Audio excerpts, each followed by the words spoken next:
مساء الفل يا رجاله. انا كنت بس عايز اوضح النقطه دي هنا بالنسبه لحوادث الاقليم.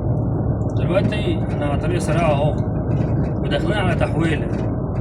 قبل التحويله اصلا بحوالي 2-3 كيلو في علامات ولوحات بتدل ان انت قدام منك تحويله.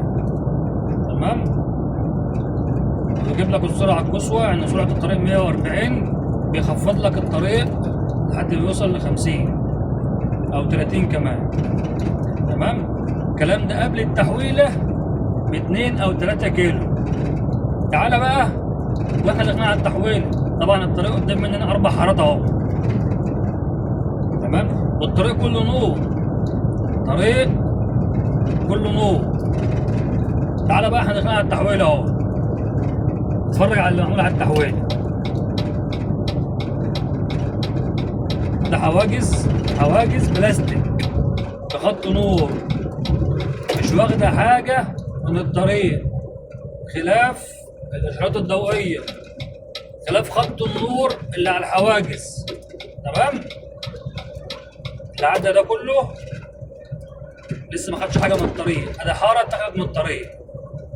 تمام، حواجز بلاستيك بخط نور مع الحواجز. تعالى بقى عند الشغل نفسه، شفت كل العلامات دي واللوحات دي، شوف حاطين خرسانه عشان شغالين يكسروا في الدبش من على الطريق.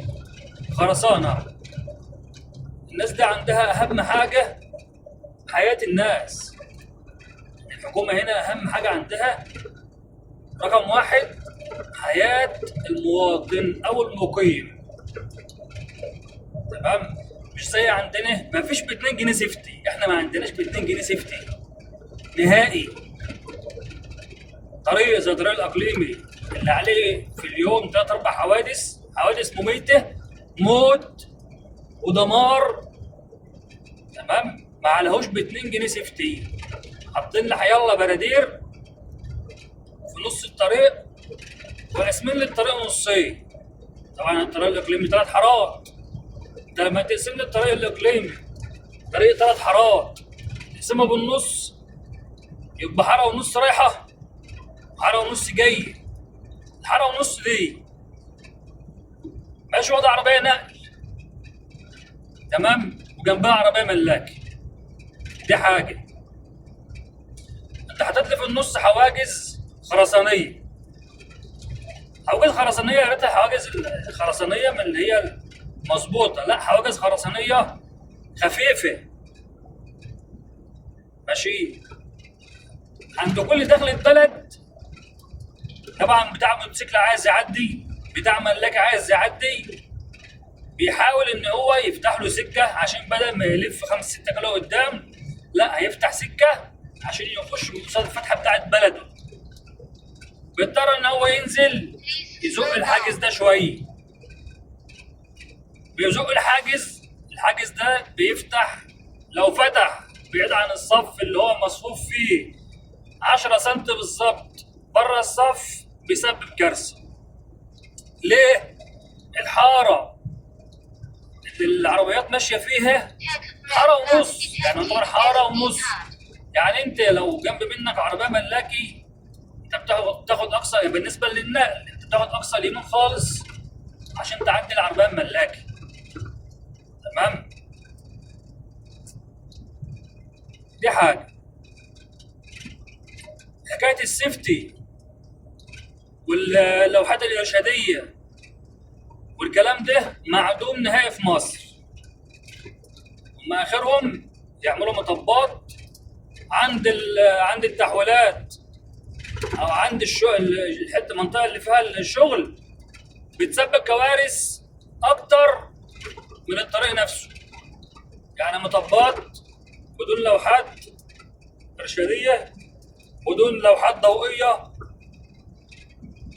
بدون سيفتي، بدون اي شيء. فلله عشان خاطر ربنا نتقي ربنا في بعض شويه. تمام، يعني البلد يكون فيها نظام شويه. لو كل واحد بدأ بنفسه، لو كل واحد بدأ بنفسه هتبقى والله بلدنا احسن بلد. انما احنا للاسف من اول الشركه اللي ماسكه الاصلاحات في الطريق لحد اصغر عامل شغال في الطريق، معلش في الكلمه ولا مؤاخذه في الكلمه، يعني حرامي. الا من رحم ربي، الا من رحم ربي. تمام. الناس اللي بتتكلم على النقل يلزم اليمين في مصر بالذات. انا هنا في السعوديه اهو، البلد قوانينها يقول لك الذكر اللي هو ذكر يطلع من الحاره اليمين، يتجاوز بمعنى اصح، يطلع من الحاره اليمين ويتجاوز السياره اللي قدامه. طبعا مخافه التجاوز هنا 300 ريال، وانت طالع حد 3000 ريال حد اقصى، حد ادنى 300 ريال وحد اقصى 3000 ريال، على حسب بقى العسكري اللي بيديها لك، هو مزاجه هو دماغه. مفيش مشكله، انا بلتزم، بس اني بلتزم عشان لاقي الحاره اليمين فاضيه. الحاره اليمين ممنوع واحد يقف فيها، ممنوع عربيه كارو تمشي فيها، ممنوع واحد بتاع ميكروباص يجي من اقصى الشمال لاقصى اليمين في الحاره اللي انت ماشي فيها عشان يحمل راكب ب 2 جنيه. الكلام ده ممنوع هنا، ممنوع منعا باتا. اهو ادي واحد راكن اهو يتسجر، سواء راكن واقف نايم او واقف عطلان، يتسجر ان هو راكن على الطريق؟ ما يتسجرش. ليه؟ البلد فيها نظام، بلد هنا فيها نظام. فاحنا يا ريت يا ريت يا ريت نحافظ على بعض. احنا مش قليلين، الناس دي مش احسن مننا في حاجه. تمام. السواق المصري هو انظف سواق واحسن سواق في العالم. احنا اقسم بالله يعني احنا كمصريين هنا في الغربه الناس بتاكل وشنا، الناس بتاكل وشنا. تمام. واقول لهم الحكومه الشرطه، اقول لهم الشرطه هنا يقول لك انت مصري، انتوا بتقتلوا في بعض هناك على الطريق، ما بالكم هنا هتعملوا ايه؟ وان كان هيمشيك مثلا هيغرمك. طب وليه؟ الاعلام بتاعنا مسوق صورتنا في مصر، ما يعرفش ان مش المصريين بس اللي بيتفرجوا على الاعلام، ومش هم اللي بيصدقوه بس، لا ده العالم كله بيتفرج على اللي انتوا بتقولوه. تمام. لما انا واحد متغرب، انت بتسوق سمعتي، سمعه بلدك الاول، انت بتسوق سمعه دوله، مش بتسوق فئه معينه من الشعب ايا كانت هي ايه. تمام. لما يلاقي حكومه بلد بتسوق في سمعتي، حكومه بلدي بتسوق في سمعتي اني، هو هيحترمني؟ مش هيحترمني طبعا. تمام. فاحنا نرجو الالتزام يا جماعه الخير عشان نحافظ على بعض وعشان ربنا يسترها. الواحد فينا بيبقى طالع ياكل عيش، مش طالع ان هو يأذي حد ولا يعمل حد ولا يدوس على حد ولا يموت حد ولا حتى اصلا. يا اخي اقسم بالله احنا لو لقينا مؤاخذه قطه ولا كلب على الطريق بنبذل اقصى ما في امكاننا عشان نفاديه، نروح هنسال عليها. ما بالك بقى روح البني ادم نفسه، ما بالك روح البني ادم نفسه. احنا مش قادرين نقتل يا جدعان، احنا ناس طالعين ناكل عيش. ما حدش بيحب الاذى لحد، ومحدش بيحب الضرر لحد، ومحدش طالع من بيته عشان يأذي حد. تمام.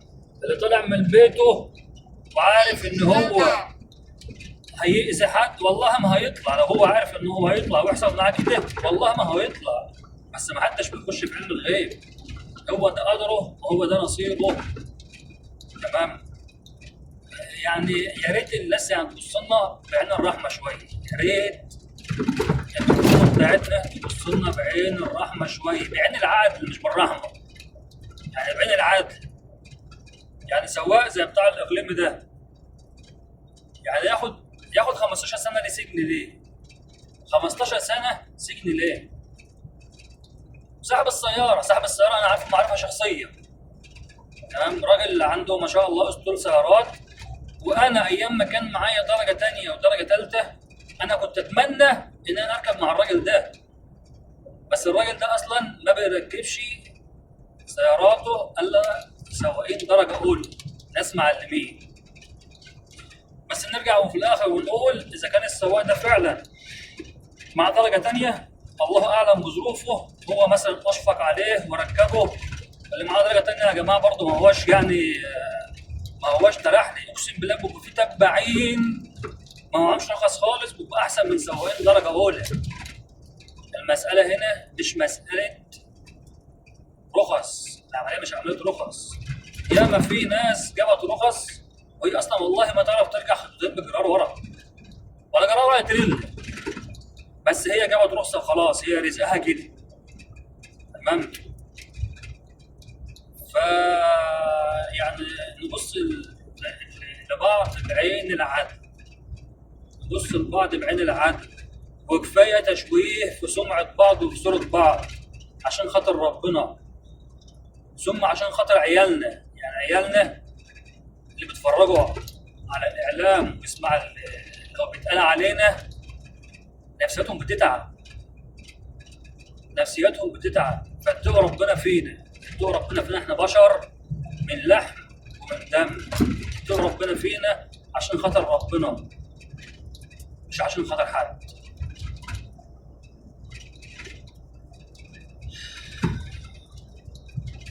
انا عارف ان كلامي مش هيعجب ناس كتير، بس انا لازم اوضح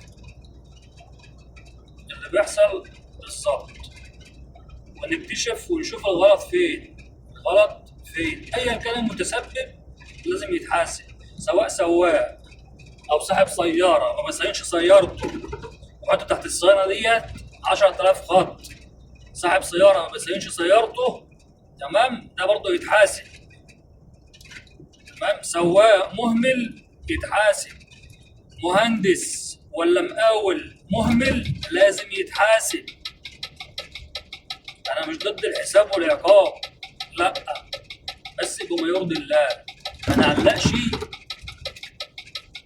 شماعتنا وشماعه فشلنا على اضعف فئه اللي هو السواق، وبعد منه صاحب السياره، تمام. ما نعلقش فشلنا على الناس دي، عشان احنا كده بنظلم نفسنا الاول، وبعد كده بنظلم الناس دي.